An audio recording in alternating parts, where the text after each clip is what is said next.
tahu bahwa permintaan itu tulus, saudara, keluar dari hati mereka. Ada kehausan dan kelaparan yang luar biasa akan Tuhan. Jujur saya berkata begini, saudara. Saya bilang, Tuhan, aku mau Tuhan lebih lagi. Saya kepingin, I want you Lord. Saya mau Tuhan. Saya gak mau yang lain, saya mau Tuhan. Saya mau Allah lebih lagi, saya mau itu. Ada kehausan dan kelaparan yang begitu besar akan Tuhan. Saya seringkali berkata pada beberapa teman, from glory to glory, dari satu kemuliaan kepada kemuliaan berikutnya, ada harga yang harus dibayar. Tapi repotnya, kita gak pernah ngerti apa itu yang kita mesti bayar.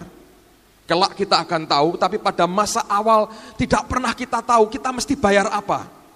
Yang kedua, bagaimana caranya? Yang ketiga, berapa lama saya mesti bayar? Tidak pernah kita tahu soal itu.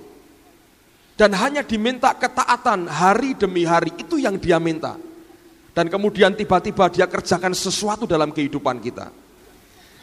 Lalu ketika sore hari, ada tamu Sister Gideona dari Australia menyampaikan firman Tuhan dalam persekutuan pelajar. Pak Tanto menerjemahkan. Sister ini dipakai Tuhan luar biasa dalam berita soal kasih.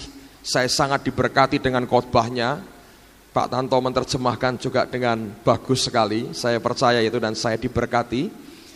Saya senang kalau ada orang lain menerjemahkan, artinya saya bisa makan semua dengan santai, saudara, karena menerjemahkan itu tegang sebetulnya. Tapi kalau ada yang menerjemahkan itu bisa santai, saya bisa nikmati semua. Tengah-tengah mereka menyampaikan firman, saya berbicara kepada roh Tuhan, saya berkata begini, Tuhan Roh Kudus, setelah saya ini, saya bisa pastikan mereka akan minta saya berdoa. Tapi terus terang saya sampai titik jenuh dalam pelayanan saya kembali, karena saya berkata begini, lalu apa yang sebetulnya dalam bayangan teman-teman? Ya, saya akan tumpangi tangan, lalu akan lihat apa? Akan lihat orang jatuh dan sebagainya. Mungkin bagi beberapa orang itu sesuatu yang hari ini masih merupakan impian dan saudara inginkan itu dalam hidup dan pelayananmu. Tapi ketika saya berjalan bersama dengan Tuhan, makin Allah memanifestasikan kuasanya, makin kehausan dan kelaparan akan Tuhan itu begitu kuat. Sampai berkata, saya nggak mau hanya begini, saya mau lebih, saya mau lebih, saya mau lebih. Berkata, Tuhan, saya mau lebih. Dan Roh Kudus hanya berkata, belajar untuk setia, bayar harganya, dan aku akan bawa kamu masuk dalam dimensi yang baru dalam pelayanan. Dan saya berkata, apa itu Tuhan? Dan dia tidak pernah beritahu, dia diam aja. Yang sudah saya duga, saya diminta untuk mendoakan. Saya maju ke depan, saya doakan 2 teman yang mau sekolah ke luar negeri. Tidak ada dorongan untuk menumpangkan tangan. Saya doakan pengurusnya, saya mulai tumpang tangan. Nggak bisa flow. Anda kalau melayani dalam pengurapan, Anda akan tahu bahwa tidak bisa begitu baik, lancar, aliran Roh Kudusnya nggak bisa flow, nggak bisa lancar dengan baik. Saya tahu bukan itu yang persis dia mau. Terus saya mundur, tarik diri, saya berdiri lagi. Pada waktu itu saya dengar suara nyebut nama, seperti yang terjadi malam ini. Itu nyebut nama, saya dengar itu satu demi satu, nyebut nama, saudara. Dan pada waktu nama itu dipanggil, saya tahu dia mau orang-orang itu. Lalu saya undang satu, saya pikir saya mesti tumpang tangan seperti biasanya. Tapi tidak. Allah rupanya mengintervensi sehingga tanpa tangan manusia hal itu harus terjadi. Sampai beberapa nama, pada nama yang terakhir saya buat kesalahan. Saya undang si Dista, mestinya dengan si Susan saya undang sama-sama. Waktu Dista maju, Susan jadi catcher di belakang. Saya pikir, oh ya sudahlah gantian. Nggak bisa. Saudara tahu Roh Kudus itu tertib? Banyak orang berkata begitu, tapi sebetulnya keliru cara berpikirnya. Banyak orang berkata begini, Roh Kudus kan tertib. Loh, tertib itu tata tertibnya yang buat siapa? Biasanya kita yang buat tata tertibnya. Kebaktian mulai jam 5, jam 7 selesai. Roh Kudus tertib, jadi harus ikut tata tertib gereja kita. Mestinya yang nurut itu kita nurut dia atau dia nurut kita, saudara. Tapi tertibnya yang kita maksudkan, Roh Kudus harus nurut dengan planning saya. Itu kan carpe diem namanya. Ngerti ya? Tertibnya dia adalah, kalau dia sudah perintahkan sesuatu, dan kita tahu itu dan kita langgar, selesai, dia berkata, stop, berhenti. Saya antar Sister Gideona dengan beberapa teman ke Betani. Pulang, saya cerita, saya terkejut. Semalaman saya bergumul, saya bilang, apa ini Tuhan? Dan dia berkata, itu dimensi baru yang aku bawa dalam pelayanan di tengah-tengahmu. Nah, itu pun tidak akan lama, karena aku akan bawa kamu masuk lebih dalam lagi, kalau engkau setia dan mau bayar harganya. Saudara, saya mau berkata, banyak orang ingin dipakai Tuhan, tidak banyak orang yang mau bayar harganya. Kalau saudara berani bayar harganya, apapun yang dia minta, saudara akan mengerti dia Allah yang setia, dan dia ingin pakai setiap kita. Amin, saudara. Nah, malam ini saya mau sampaikan hal yang penting. Saya harap saya bisa cepat selesaikan ini, lalu kita akan masuk dalam perjamuan kudus. Tadi pagi waktu saya menyembah Tuhan dengan jemaat yang ada, Roh Kudus berkata, nanti dalam perjamuan suci buat suatu komitmen. Terutama mereka yang mengalami kesulitan dalam hal keuangan. Jadi malam ini saya mau menfokuskan bicara soal keuangan sambil melanjutkan apa yang sudah kita pelajari. Kemarin kita belajar tentang 4 nama Tuhan. Jehovah Elohim, El Elyon, Jehovah Adonai, dan El Roy, God who sees. Malam ini saya akan teruskan dengan satu nama lagi, yaitu El Shaddai. Tapi saudara, saya berkata, engkau boleh belajar banyak nama Tuhan, dan engkau bisa melihat dari semua sisi. Malam ini Tuhan suruh saya menyampaikan dari sisi pandangan kebutuhan keuangan dan ekonomi keluarga masing-masing. Oke. Nah, sekarang saya akan mencoba untuk membawa Anda tahap demi tahap belajar. Mengapa orang Kristen bisa jatuh ekonominya? Mengapa bisa runtuh ekonominya? Sebabnya apa? Cara nanggulanginya bagaimana? Sampai engkau kenal dia sebagai El Shaddai. Pada waktu nanti firman selesai disampaikan, kita ambil tubuh dan darah Yesus, kita makan sama-sama dalam komitmen dengan dia. Saya percaya Tuhan akan mengerjakan sesuatu dalam kehidupan saudara. Oke? Nah, sekarang mari buka bersama dengan saya dalam Yesaya pasal yang ke-30. Kita akan baca sebetulnya dari ayat pertama sampai dengan ayat 26. Tapi terlalu banyak untuk malam ini. Di rumah nanti Anda baca seluruhnya dari ayat pertama sampai ayat yang ke-26. Saya akan lompat membacanya, beberapa kalimat statement yang penting saja akan saya bacakan. Nah, di rumah nanti Anda baca ayat yang pertama sampai dengan ayat yang ke-26. Sekarang saya akan mulai pada ayat yang pertama. Ini akan membuka rahasia mengapa orang Kristen bisa runtuh ekonominya, bisa kacau keluarganya, bisa goyang perekonomian dalam keluarganya. Yesaya 30 mulai ayat yang pertama. Celakalah anak-anak pemberontak, demikianlah firman Tuhan, yang melaksanakan suatu rancangan yang bukan daripadaku, yang memasuki suatu persekutuan yang bukan oleh dorongan rohku, sehingga dosa mereka bertambah-tambah. Saya mau ulang bacakan ayat ini, Anda perhatikan kalimat demi kalimat. Lihat lagi kalimat demi kalimat. Celakalah anak-anak pemberontak, demikianlah firman Tuhan. Nah, lihat, inilah sebabnya mengapa keluarga kita, usaha kita, bisnis kita, ekonomi kita bisa runtuh sebagai anak Tuhan. Yang pertama, yang melaksanakan suatu rancangan atau rencana yang bukan daripadaku. Yang kedua, yang memasuki suatu persekutuan, suatu ikat janji persekutuan yang bukan oleh dorongan rohku, sehingga dosa mereka bertambah-tambah. Nah, Anda perhatikan, mengapa orang Kristen bisa runtuh ekonominya? Mengapa ada banyak keluarga yang hidupnya tidak diberkati? Alkitab memberikan dua hal.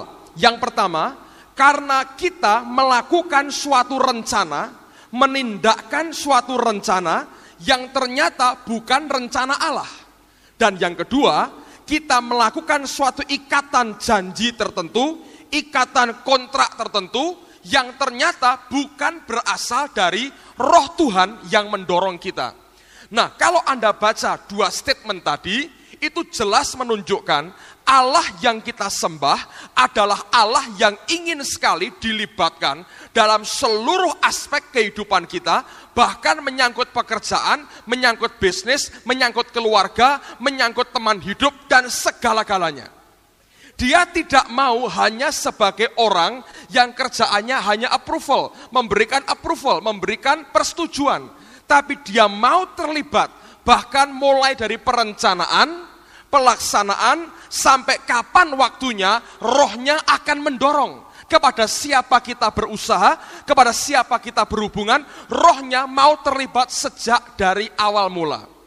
Nah, orang Kristen yang melakukan suatu perencanaan dan melakukan ikat janji tertentu yang ternyata bukan dari Allah, itu yang merupakan awal daripada kejatuhan kita. Itu yang merupakan penyebab mengapa kita mengalami keruntuhan. Nah, biasanya saudara, kronologisnya akan begini.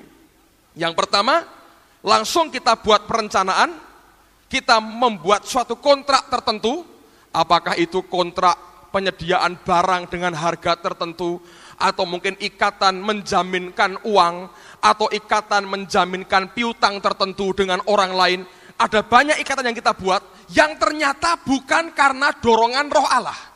Sebetulnya Anda dan saya bisa merasakan waktu pertama kali goyah. Biasanya pekerjaan baik, tiba-tiba ada pekerjaan baru atau proyek baru yang kita kerjakan, dan pada waktu itu kita mulai turun. Sedikit terasa, loh kok agak rugi aku. Nah, biasanya orang Kristen tidak mau berhenti, lalu berdoa tanya Tuhan. Karena sudah didorong emosi, kok rugi? Aku harus tutup kerugian ini. Biasanya orang berbuat apa? Dia berusaha lagi, bukan berseru kepada Allah. Dia berusaha, lalu kemudian bukan tambah naik, tambah turun, dan akhirnya hancur. Saudara, orang dunia saja sebetulnya ngerti akan prinsip ini. Saya masih ingat waktu kecil, saya sering main umbul. Anda tahu umbul? Siapa yang pernah main umbul? Coba angkat tangan tinggi-tinggi. Yang pernah main umbul, angkat. Jangan malu dong saudara, saya main umbul. Dulu, tinggi-tinggi. Ada ibu-ibu yang main umbul dulu, wah hebat. Tahu umbul? Umbul itu gambar kecil-kecil, digunting, lalu kemudian diumbul kayak gini saudara ya. Ayo, nah itu bertaruh, itu judi sebetulnya. Ngerti nggak? Itu judi. Karena Anda kan tidak pernah bisa dihitung, ini gimana ini, kalau dilempar ini bisa terbuka atau nutup. Nah, ada teman yang kurang ajar, pada lapisan belakang diberi sabun tipis, saudara. Jadi kan beratnya ke bagian yang nutup sehingga terbuka terus. Yang lebih kurang ajar, dia punya gambar yang kembar, digabungkan, saudara. Mau diputar seperti apa, tetap terbuka ini, saudara. Ini orang berani ributnya kalau seperti ini. Nah, dulu saya senang main umbul, jarang menang, sering kalah, saudara. Lalu kemudian di antara teman-teman sebaya ada satu orang yang lebih tua dari yang lain. Dan ini paling jagoan umbul, paling jagoan. Ini pakarnya. Ini master of umbul, kira-kira gitu. Pokoknya ini pakarnya. Nah, menjelang dia mau kawin, dia malu dengan calon istrinya, dia nggak mau main umbul lagi. Lalu kami kumpul sama-sama menjelang dia kawin. Dia membuka rahasia perumbulan, saudaraku. Yang membuat dia jadi master of umbul, dia kemudian membuka rahasia. Dia bilang begini, kalau kalian main umbul, selama masih menang, main terus. Jangan berhenti, main terus. Menang, main terus. Musuhnya habis, cari musuh. Pokoknya main terus. Selama masih menang, main terus. Setelah menang, lalu kalah sekali aja, langsung selesai, pulang. Jangan kedua kali, apalagi 3 atau 4 kali. Karena begitu sekali kalah, engkau akan habis, dan lenyap semuanya. Wah, dipraktekkan, rupanya betul, saudara. Menang. begitu kalah sekali, berhenti. Dia begitu rupanya. Jadi begitu kalah, ini moodnya nggak baik, bye-bye, selesai. Sudah menang banyak, kalah tinggal sedikit, nggak apa-apa saudara. Besok lagi, umbul lagi. Sekali umbul kalah, berhenti. Hari itu jangan main, itu hari sial katanya. Lah ini master of umbul yang ngajari, ngerti saudara. Itu soal judi aja, ngerti seperti itu. Beberapa tahun yang lalu, ketika kami ke Amerika, dengan teman-teman, sempat mampir di Las Vegas, kota judi. Kalau siang sepi, kalau malam rame. Di sana hotel berbintang 5 murahnya luar biasa. Ongkosnya seperti nginep losmen di sini, murah sekali. Makannya mewah, murahnya luar biasa. Untuk apa? Narik orang datang supaya nginep di sana, lalu menghabiskan uangnya untuk judi. Nah, di Kompas pernah dijelaskan begini. Ada orang-orang yang selalu tidak pernah bisa lepas dari kota itu. Sudah menang begitu banyak, ketika mau pulang, mesti ada saja yang ketinggalan, sampai akhirnya pelan-pelan main lagi, lalu habis-habisan. Nah, dunia ngerti saudara, kalau Anda sedang menanjak, lalu kemudian kita mengalami gangguan, berhenti dulu. Itu prinsip orang judi. Nah, Allah sebetulnya tidak meniru orang judi. Orang judi, roh judi itu niru prinsipnya Tuhan. Tapi orang Kristen tidak bijaksana. Begitu baik kondisinya, kita mengikuti Tuhan semua baik, tiba-tiba ada pekerjaan yang membuat kita mulai turun. Nah, biasanya kita tidak langsung berhenti, kita berusaha. Makin tenggelam, makin berusaha, makin tenggelam, makin berusaha. Nah, inilah yang Yesaya katakan pada ayat yang pertama tadi, kalimat yang terakhir dikatakan, sehingga dosa mereka bertambah-tambah. Dalam bahasa Inggrisnya, that they may add sin to sin. Mereka menambah dosa dengan dosa lagi. Dosa, tambah dosa, tambah dosa, tambah dosa. That they may add sin to sin. Mereka tambah dosa, tambah dosa, tambah dosa, tambah dosa. Nah, itulah yang membuat ekonomi orang-orang Kristen sebetulnya mengalami kehancuran. Anda bisa mengerti yang saya katakan? Nah, kalau Anda bisa sadari itu, sekarang pertanyaan berikutnya. Di mana titik kejatuhan saudara? Saya ingin kita berpikir secara praktis seperti yang Alkitab ini katakan. Kita ngerti disitulah awal kejatuhan kita. Sekarang masing-masing coba berpikir. Kapan saat pertama saya mengalami titik kejatuhan? Nah, coba Anda buka, kenapa penting hal ini?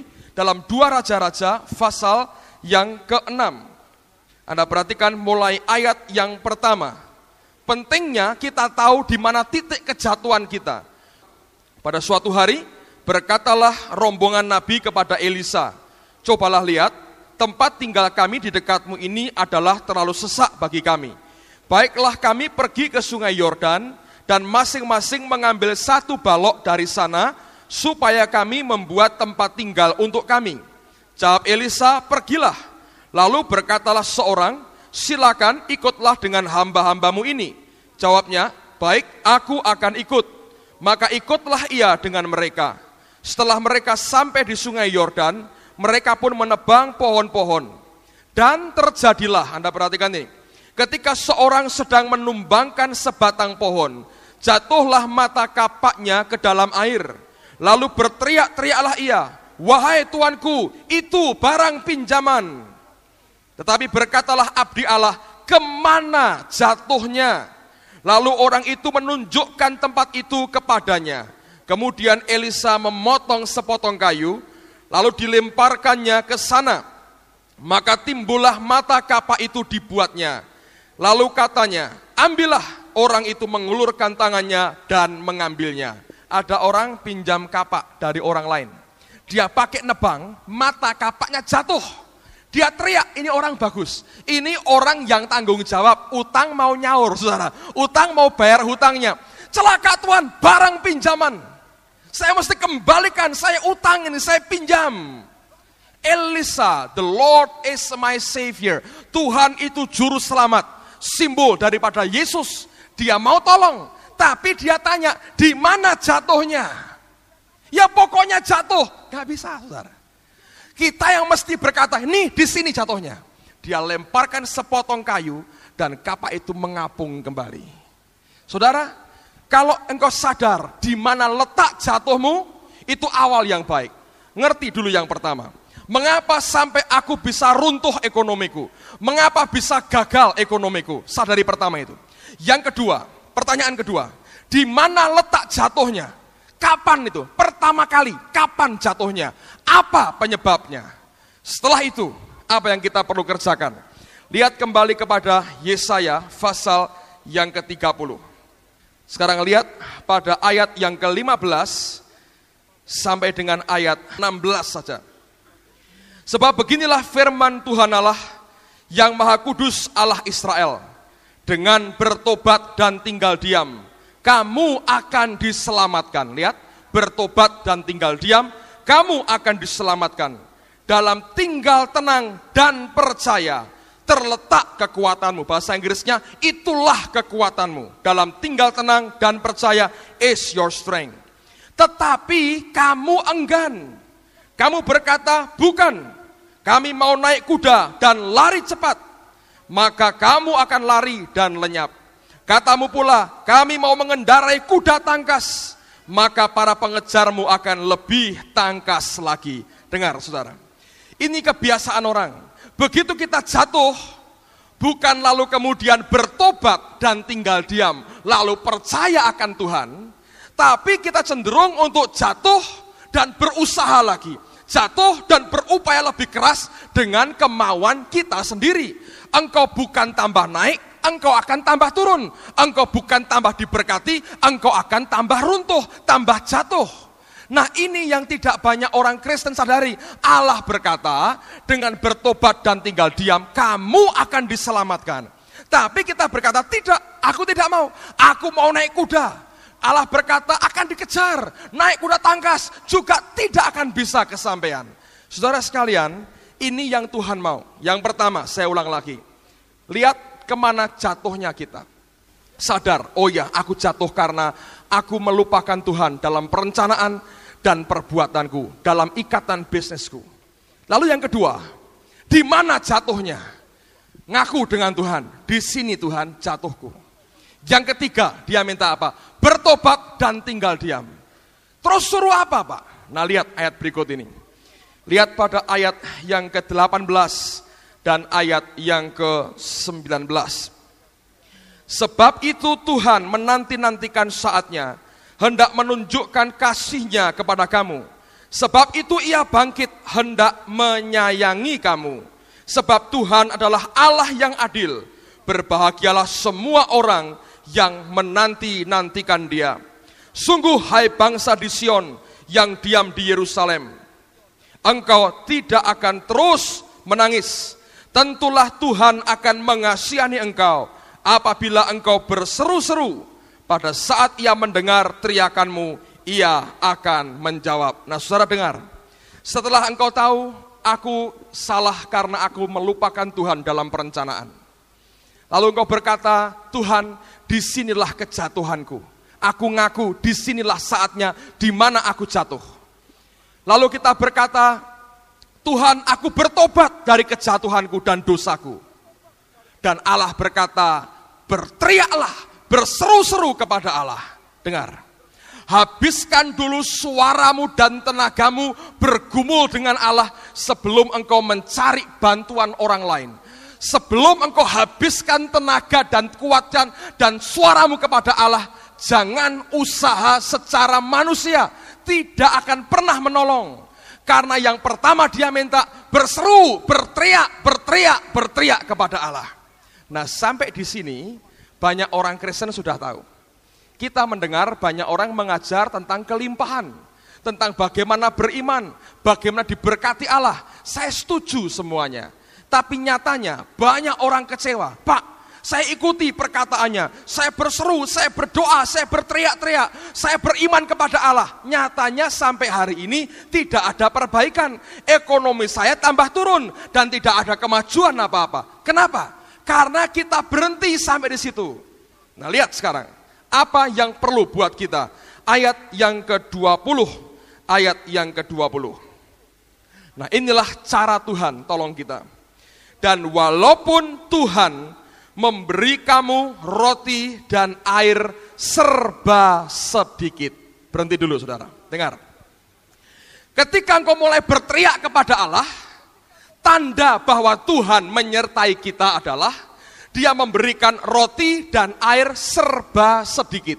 Dengar, makanan yang serba sedikit itu tidak nolong banyak, malah menyiksa. Ambil contoh begini, saudara kelaparan nih, dari pagi sampai sore nggak makan, kerja keras kelaparan. Sampai di rumah, Anda bau babi panggang. Anda cium baunya, itu nusuk sampai ke perut saudara, bukan sampai ke hati, sampai ke perut. Lalu Anda bilang, wah saya mau babi panggang. Sampai di rumah, cuma tinggal sepotong gini. Anda makan, wah ini enak sekali. Mana yang lain? Habis. Dimakan anak-anak semua, habis. Itu nyiksanya luar biasa. Terlanjur dirangsang nafsu makannya, mau lagi enggak ada. Ya sudah nasinya sudah kering semua, saya buang kata istrinya. Lah masak dulu, ya ini kompor gasnya habis, tunggu dulu orang nanti lewat jual gas. Itu bisa marahnya luar biasa saudara. Karena apa? Terlanjur dirangsang nafsu makannya. Nah Allah, kita berteriak ngomel, kurang. Allah bilang ngerti. Itu yang kita bilang bahasanya mepet, ngerti? Bukan pas-pasan, mepet saudara. Bahkan kurang. Nah, siapa yang sedang mepet hari ini? Oh, tanda bagus saudara. Itu dari Tuhan. Roti dan air serba sedikit. Mepet Pak, kurang. Iya, betul. Dari Tuhan kok kurang? Memang harus kurang. Roti dan air serba sedikit. Mepet saudara. Tidak bisa lebih dari itu, dipepetkan oleh Tuhan. Serba sedikit. Engkau teriak, Tuhan kurang. Tuhan bilang, sabar. Tuhan ini bukan daripadamu, dari aku. Kok kurang? Ya memang begitu caranya. Sedang mepet? Bagus saudaraku. Kurang Pak? Nah itu betul, itu sudah begitu betul. Kalau engkau sudah berteriak dan masih kurang, betul itu dari Tuhan. Berbahagialah orang-orang yang sedang mepet hari ini saudara. Haleluya, katakan haleluya Tuhan aku mepet katanya.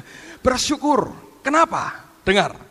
Nah ini yang terjadi, dengar baik-baik. Saya tidak nyalahkan orang lain. Cuman banyak orang ngajar berhenti sampai di sini. Lihat ayat 18, Allah menantikan hendak mengasihi saudara. Allah mengasihimu. Caranya apa? Berseru, berteriak. Tuhan akan tolong. Betul.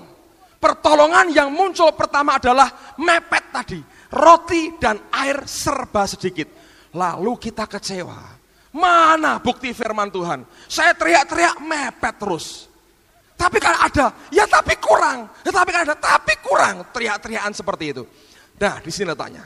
Banyak kali kita hanya berhenti sampai ayat berseru-seru dan Tuhan mendengar. Padahal ayat ini ada kelanjutannya. Kalau engkau tidak bisa meneruskan, percuma. Lihat lagi, ayat 20. Dan walaupun Tuhan memberi kamu roti dan air serba sedikit, namun lah ini yang harus ada. Pengajarmu tidak akan menyembunyikan diri lagi, tetapi matamu akan terus melihat dia. Dan telingamu akan mendengar perkataan ini dari belakangmu. Ada suara dari belakang kita. Inilah jalan, berjalanlah mengikutinya. This is the way, walk in it. Entah kamu menganan atau mengiri. Amin. Banyak orang hanya sampai teriak-teriak, Tuhan mau dengar. Tapi Alkitab berkata, pertama-tama dia beri kita roti dan air serba sedikit. Mepet tadi, mepet Pak, bagus itu dari Tuhan. Tetapi, namun pengajarmu tidak akan lagi menyembunyikan diri daripadamu. Yesaya 45 ayat 15 berkata, Allah adalah Allah yang menyembunyikan diri. Ketika engkau berteriak kepadanya, pertolongan pertama adalah pertolongan mepet tadi. Ketika engkau sudah berkata, Tuhan ini mepet, tidak bisa Tuhan, kurang. Allah berkata, emang pasti kurang. Soalnya aku beri kamu serba sedikit. Namun, di samping serba sedikit, aku berikan kepadamu pengajarmu. Nah ini yang akan berbisik di belakangmu. This is the way, walk in it. Ke kanan atau ke kiri. Ini jalannya, ikuti. Dia yang akan menunjukkan kepadamu jalannya. Nah, siapa pengajar kita?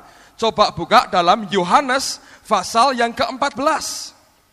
Ayat yang ke-25 dan ayat yang ke-26. Semuanya itu kukatakan kepadamu selagi aku berada bersama-sama dengan kamu. Tetapi penghibur, yaitu Roh Kudus, yang akan diutus oleh Bapa dalam namaku, dialah yang akan mengajarkan segala sesuatu kepadamu dan akan mengingatkan kamu akan semua yang telah kukatakan kepadamu. Roh Kuduslah pengajar kita, yang akan mengajarkan kepada kita segala sesuatu. Nah, sekarang bandingkan dengan 1 Yohanes pasal yang kedua, ayat yang ke-20. Nah, perhatikan pada Alkitabmu, dikatakan begini, tetapi kamu telah beroleh pengurapan dari yang kudus, dan dengan demikian kamu semua mengetahuinya. Bahasa Inggrisnya beda, berbunyi begini, but ye have an unction that ye may know all things. Engkau telah menerima pengurapan. King James menerjemahkan dengan kata unction. Unction adalah daya dorong dari Roh Kudus dalam hati kita untuk melakukan sesuatu yang Dia mau. Pengurapan Tuhan menghasilkan daya dorong. Itulah pengajar yang berbisik di belakang.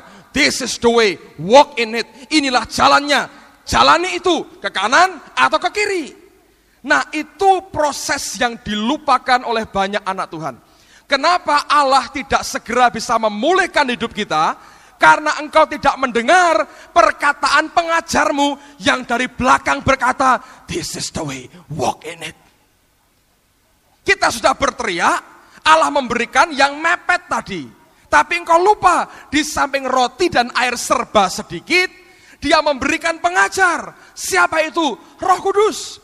Itulah pribadi yang berbisik di belakang. This is the way, walk in it. Kanan, kanan, kanan. Kiri, kiri, kiri. Itu yang Dia perintahkan. Begitu engkau mengikuti perkataannya, sesuatu akan terjadi, saudara. Dalam pelayanan kita, dalam hidup kita, dalam bisnis kita, Dia memberikan pengurapan. Dengan pengurapan itu unction akan jalan, daya dorong akan jalan. Begitu engkau mengikuti akan apa yang Dia perintahkan, engkau akan ada persekutuan yang oleh karena dorongan rohnya, engkau melaksanakan rencana yang merupakan rencana Allah di dalam kehidupanmu. Saudara, ini yang kita harus mengerti. Pada saat engkau menjalani itu, engkau dengar suaranya, apa akibat berikutnya? Ayat yang ke-22. Engkau akan menganggap najis patung-patungmu yang disalut dengan perak atau yang dilapis dengan emas. Engkau akan membuangnya seperti kain cemar sambil berkata kepadanya, keluar. Terjadi pada waktu Roh Kudus tinggal dalam hidup kita, kita akan hidup dalam kekudusan Allah. Lalu akibatnya, lihat pada ayat yang ke-23. Lalu Tuhan akan memberi hujan bagi benih yang baru kamu taburkan di ladangmu, dan dari hasil tanah itu kamu akan makan roti yang lezat dan berlimpah-limpah. Pada waktu itu ternakmu akan makan rumput di padang rumput yang luas, sapi-sapi dan keledai-keledai yang mengerjakan tanah akan memakan makanan campuran yang sedap, yang sudah ditampi dan diayak. Luar biasa, dengar. Kalau engkau sudah mulai berteriak, Dia beri yang serba sedikit, engkau bersyukur, Tuhan terima kasih, hari ini mepet lagi, tidak banyak, sedikit lagi, tapi aku bersyukur. Dan aku mau dengar suara pengajar yang berbisik di belakang, this is the way, walk in it. Inilah jalannya, ikuti jalan itu, ke kanan atau ke kiri. Lalu engkau akan hidup dalam kekudusan, Tuhan memberkati engkau, hasilnya apa? Bukan hanya engkau makan berlimpah-limpah dan makanan yang lezat, tapi dengar, hewan ternak yang mengerjakan tanahmu, itu hewan yang kerjanya membajak tanah, akan makan makanan yang diayak, yang sedap. Ini aneh. Kenapa? Hewan yang dipakai untuk membajak, itu biasanya makan seadanya. Asal rumput dikasih makan cukup. Kenapa? Yang dibutuhkan hanya tenaganya. Tapi kalau hewan diambil dagingnya atau susunya, diberi makan yang luar biasa, yang sedap. Supaya apa? Supaya dagingnya banyak, susunya banyak. Kalau Anda sering lihat TV, Pak Harto punya peternakan di Tapos, itu makanannya dicampur dengan macam-macam supaya hasilnya baik, susunya banyak, ternaknya juga gemuk-gemuk. Nah, Alkitab berkata, kalau Allah memulihkan keadaanmu, bahkan ternak yang dipakai membajak tanah aja, makanannya akan sama dengan ternak yang diternakkan daging dan susunya. Artinya Allah berkata, kalau aku memulihkan keadaanmu, orang-orang yang di bawahmu itu gajinya, taraf hidupnya above average, di atas rata-rata. Kalau engkau punya manajer, orang biasa gaji 1 juta, karena engkau dipulihkan Tuhan, engkau berkata 2,5 lah buat dia. Above average. Engkau punya sopir, orang berkata bayar 50 lah biasanya, kan hanya kerja berapa jam. Engkau berkata enggak lah 200. Above average. Kenapa? Allah memulihkan. Uang terlalu banyak buat apa? Jadi busuk gak enak. Kasih katanya. Terlalu banyak karena Allah memulihkan kita. Amin, saudaraku. Mau? Oh enggak mau Pak, saya terlalu suci. Ya sudah, silahkan mepet terus saudara. Tapi kalau engkau mau dipulihkan Allah, ketika Allah beri yang mepet kepada kita, dengar suara pengajarmu. Makanya mulai bicara dengan Roh Kudus, berkata, Holy Spirit, aku mau bicara dengan engkau, aku mau ngobrol dengan engkau, aku mau sharing dengan engkau, aku perlu dengar suaramu. Itu yang dibutuhkan oleh gerejanya pada hari ini. Dengar, pola yang sama ada dalam hukum Taurat. Nah, pendeta Sam Hin sharingkan ini dengan saya. Dia berkata begini, orang Yahudi karena mengikuti pola ini diberkati. Jadi malam ini saya mau bagikan buat saudara, pulang dari kebaktian, semua diberkati seperti orang Yahudi, tapi jangan tegar tengkuk dan kikir seperti orang Yahudi. Oke? Lihat sekarang Imamat pasal yang ke-19, ayat 23, 24, dan 25. Dengar, apabila kamu sudah masuk ke negeri itu dan menanam bermacam-macam pohon buah-buahan, janganlah kamu memetik buahnya selama 3 tahun dan jangan memakannya. Dalam bahasa Inggrisnya ada kalimat tambahan begini, count the fruit thereof as uncircumcised. Perhitungkan atau anggap buah itu uncircumcised, tidak bersunat, dan jangan makan buahnya. Teruskan, 24. Tapi pada tahun yang keempat, haruslah segala buahnya menjadi persembahan kudus sebagai puji-pujian bagi Tuhan. Barulah tahun yang kelima, kamu boleh memakan buahnya, supaya hasilnya ditambah bagimu. Akulah Tuhan Allahmu. Nah dengar, ini perintah Allah. Masuk Kanaan, 3 tahun pertama, buah yang dihasilkan dari yang kamu tanam, kamu tabur, kamu rawat, berbuah, jangan diambil. Anggap itu uncircumcised, anggap itu tidak bersunat, jangan dimakan, anggap itu najis, jangan dimakan. Tahun keempat, itu kudus, petik buahnya, berikan semua kepada imam untuk Allah. Tahun kelima, baru makan buahnya, maka Allah akan menambahi dengan hasil yang berlipat kali ganda. Dengar saudara, saya percaya pola ini berulang dalam kehidupan kita. 3 tahun pertama dianggap uncircumcised, dianggap tidak bersunat. Tahun keempat kudus bagi Allah saat disunat. Tahun kelima engkau boleh nikmati hasilnya. Mengapa sampai Allah menggunakan kata tidak bersunat? Ada apa dengan kata sunat ini? Coba lihat Kejadian pasal yang ke-17. Ayat yang pertama mulai. Ketika Abram berumur 99 tahun, maka Tuhan menampakkan diri kepada Abram dan berfirman kepadanya, Akulah Allah yang Maha Kuasa, hiduplah di hadapanku dengan tidak bercela. Aku akan mengadakan perjanjian antara aku dan engkau, dan aku akan membuat engkau sangat banyak. Lalu sujudlah Abram, dan Allah berfirman kepadanya, dari pihakku inilah perjanjianku dengan engkau. Engkau akan menjadi bapak sejumlah besar bangsa. Karena itu, namamu bukan lagi Abram, melainkan Abraham. Karena engkau telah kutetapkan menjadi bapak sejumlah besar bangsa. Aku akan membuat engkau beranak cucu sangat banyak. Engkau akan kubuat menjadi bangsa-bangsa, dan daripadamu akan berasal raja-raja. Aku akan mengadakan perjanjian antara aku dan engkau, serta keturunanmu turun-temurun, menjadi perjanjian yang kekal, supaya aku menjadi Allahmu dan Allah keturunanmu.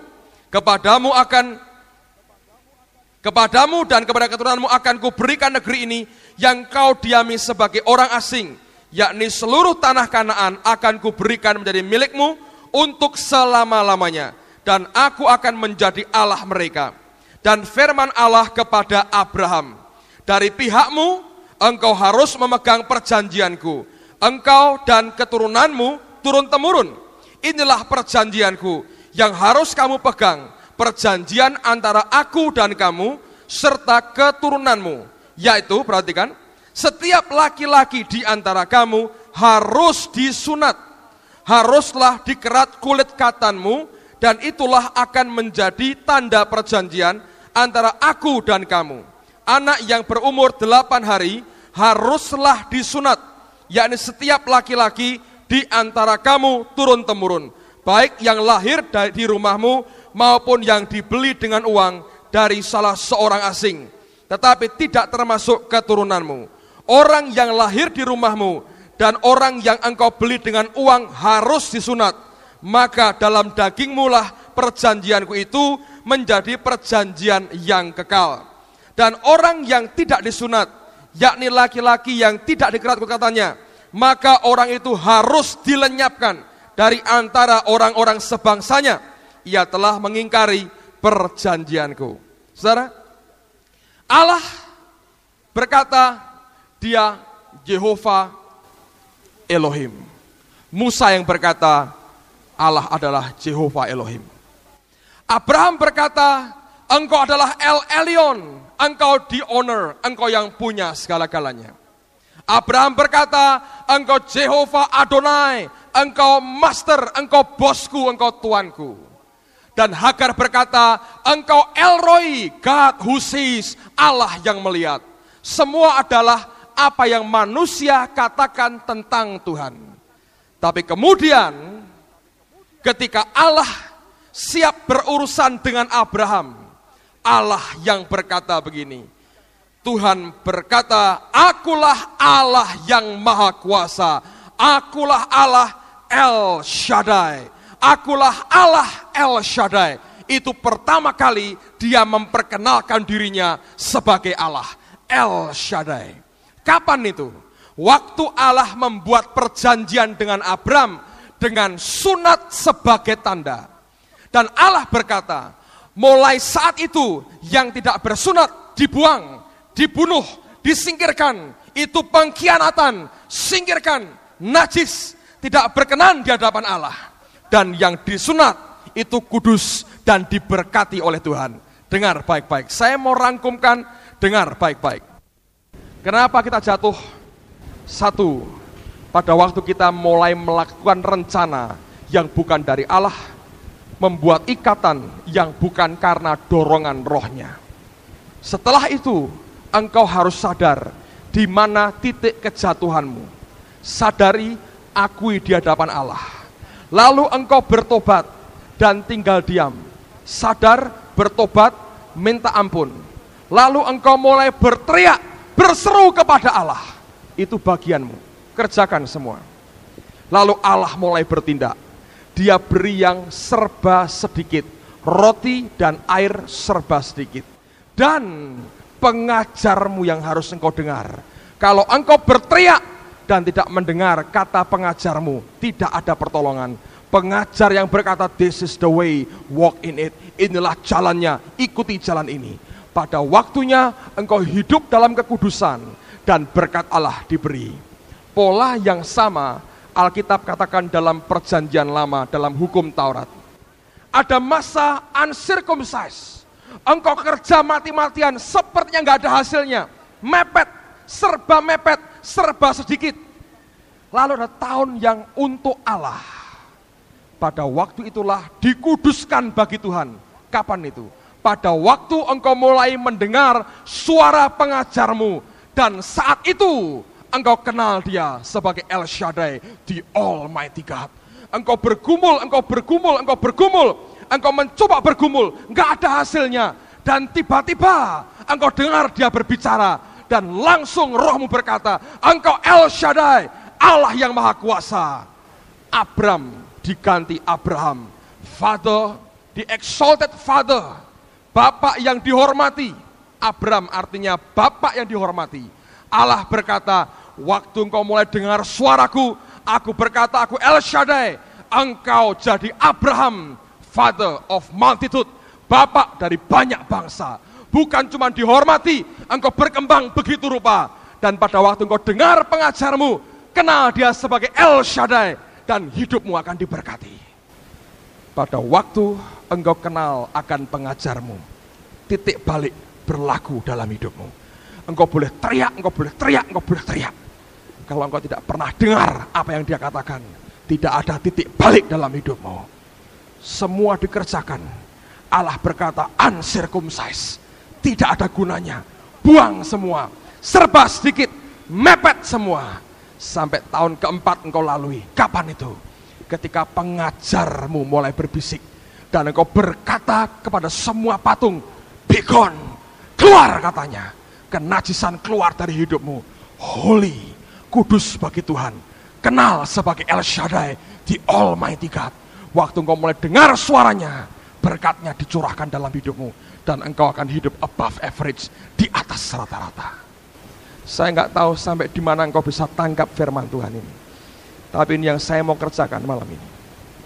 Mau kau buka telingaku. Kalau engkau mulai dengar suaranya, sesuatu akan terjadi dalam hidupmu. Hidupmu tidak akan pernah sama lagi. Engkau akan hidup above average. Amin, saudara. Saya mau katakan jujur pada saudara. Saya kekurangan, saya serba sedikit. Saya berkata, siapa bilang? Kami juga punya pergumulan. Siapa tanggung jawab? Pengurus gereja dan saudara sekalian di sini. Tapi itu bukankah itu beban? Oh, beban. Saya belajar mendengar suara pengajar. Saya mulai dengar apa yang dia katakan. Kami mulai menuruti. Kami mulai berseru kepada Allah seperti yang pengajar kami katakan. Saya mau katakan, mari belajar sama-sama. Bukan hanya saudara, kami juga mengalami pergumulan yang sama. Kenapa tidak kita berjalan bersama-sama? Saya tidak mau menggurui, oh harus begini. Enggak. Mari kita gandeng tangan, jalan sama-sama. Saudara belajar, kami belajar. Dan saya tahu hasilnya akan luar biasa kalau semua kita menuruti perkataan Tuhan kita. Amin, saudaraku. Saudara siap diberkati. Dengar suara pengajarmu. This is the way, walk in it. Ini jalannya. Jalani itu. Semua tundukkan kepala. Kita berdoa bersama-sama.